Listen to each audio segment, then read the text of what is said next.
Hello, this is George Senda, the guy from Pittsburgh, and I'm doing the first of what I'm going to call Pittsburgh Talk. And on Monday, the Pittsburgh Post Gazette did an editorial on racism. And there's all kinds of comments on it. It was Martin Luther King Day, and they condemned the Post Gazette for saying if you call someone a racist, there's no way out of that. You can't disprove that you're not a racist in this society. But I saw one comment I thought was so incredibly stupid that Pittsburgh, actually there's two comments, there's another site, you see the picture in this video, is the most racist city in the country. And this other guy, and I'm going to have to go look for the link, now I'll have to post that link later, he said there's only 17 blacks in Pittsburgh. And it's racist because it's all full of white people. Well, the one guy who wrote this article condemning the Post Gazette has a column or works at Gentleman's Quarterly. Now, I don't know about you, but when I lived back in the Burg, I didn't know anybody who read or even knew what Gentleman's Quarterly is or was.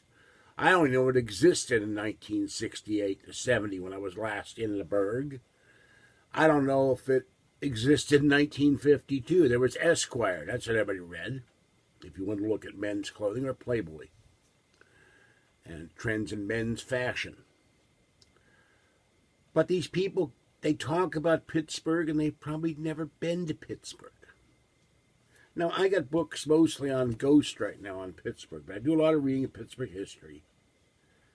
And these guys don't know anything about the city. Yeah, there were riots in the 40s. There was the Martin Luther King riot in 1968 when Martin Luther King was murdered. There were probably riots in the 60s, but I don't know. We were living in Washington, D.C., and we moved to California. They burned down parts of Georgia Avenue, I know that. When I grew up in Washington, D.C., 80% of the schools were black. All my friends, when I went to public schools, were black. When I went to private schools, all my friends were white. You got money, you go to private schools. You don't have money, you go to public schools. But the stupidity of saying Pittsburgh is all white and racist because there are no blacks. Well, there's three reasons why there are no blacks in Pittsburgh anymore, or relatively no blacks. Now, according to the census in 2016, there are 305,000 people in Pittsburgh. Oddly enough, what surprised me, there's more women in Pittsburgh than men, 157,000 versus 148. And let me give you some figures.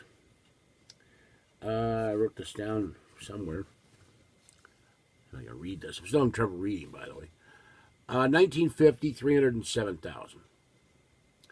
And I have another problem. I can't always read my own writing. No, I'm sorry, I take that back. 1950, 676,000. Read the wrong figure, excuse me. 1970, 540,000. 1990, 369,000. 2000, 334,000. 1980 was 307,000. 2010, 303,000. So you see a slight rise in population, but a steady decline in the 65 years since I've been on the planet. And then you got, they claim there's only one black area in the city, and it's the Hill District. Well, nobody stopped anybody that I know of from moving to Squirrel Hill or the South Side or Mount Oliver, Monroeville, McKeesport. Those are suburbs, but they're still considered by everybody to be effectively Pittsburgh. They're close enough for government work. I don't know a lot of Squirrel Hill. That's the predominantly Jewish area. You're going to say you're anti-Semitic because all the Jews live in Squirrel Hill. We're not allowed to move anywhere else. And then there's an organization, I don't remember the name again, I read an article in the Post Gazette, where it's comprised of middle-class black. But you have to be, middle-class blacks, I'm sorry, but you have to be invited by invitation. And they complain not enough people belong to the organization. You got to be invited to join it. And who do they show in a picture in the story? They got the head of a university is one of the Mellons, and and another one, they're both white. They got a white black woman in the middle. So white people are showing up at a black organization for a dress ball. And then you got 10% of the population of Pittsburgh is disabled. They ain't working. 62.5% of the population are employed over 16. They're 42,500 median income. That's nothing if you live in California. House is worth $100,000. I remember my mother got money from the house of one of my father's brothers when he died. She got $11,000 for that house. It was in the South Side. My father's family still lives in the South Side. They were all steel workers.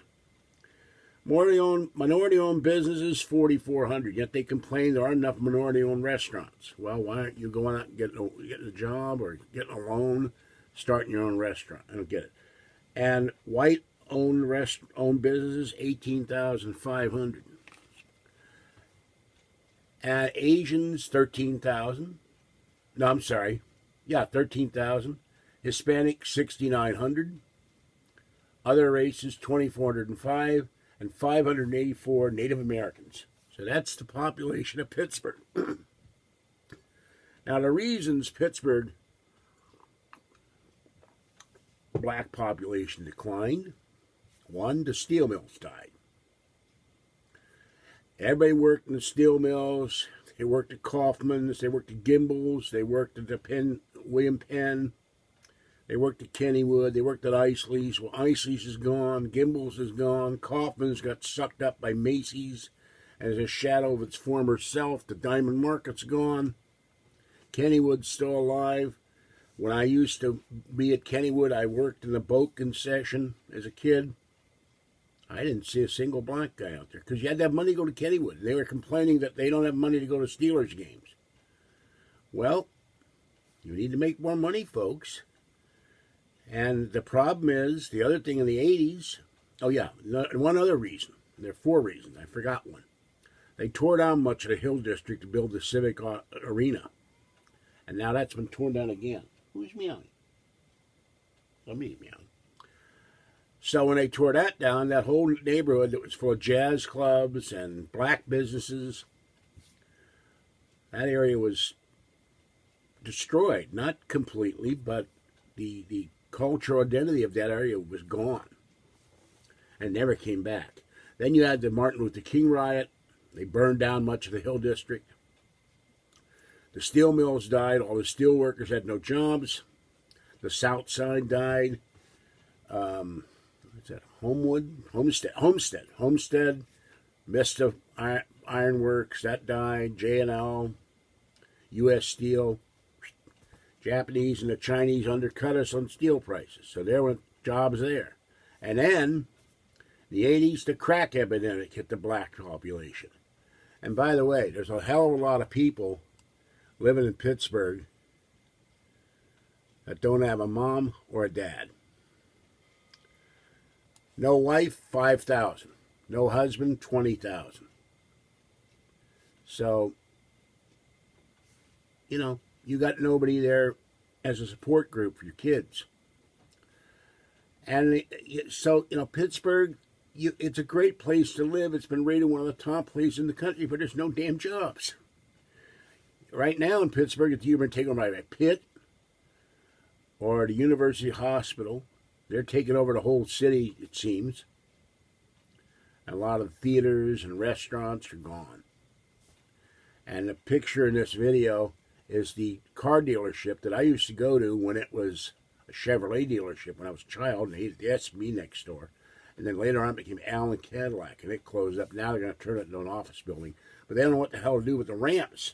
There are these giant ramps that go up to the second floor when they park your car to work on them. And that building's been vacant for years.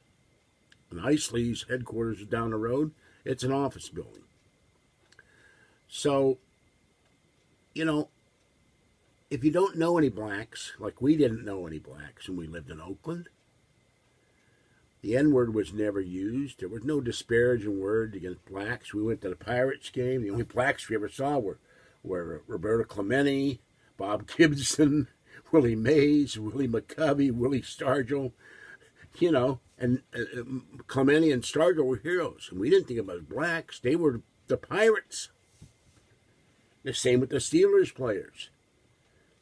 The only issue I have with a black guy right now in the world is Mike Tomlin, because he keeps making mistakes and the Steelers lose, even though they were, 13-3 this year. But when it comes down to winning the playoffs, they don't seem to quite get it all the time. And there's calls by minority stockholders of the Steelers to fire Mike Tomlin. I don't think that's going to happen. But to say that because there's no blacks in the city, it's racist and ridiculous. We don't have people being beat up at swimming pools. They're not being lynched. Not having their houses burned down. Not having their churches burned down to the ground. You can live wherever you want in Pittsburgh. And there's a lot of young whites moving back to Pittsburgh.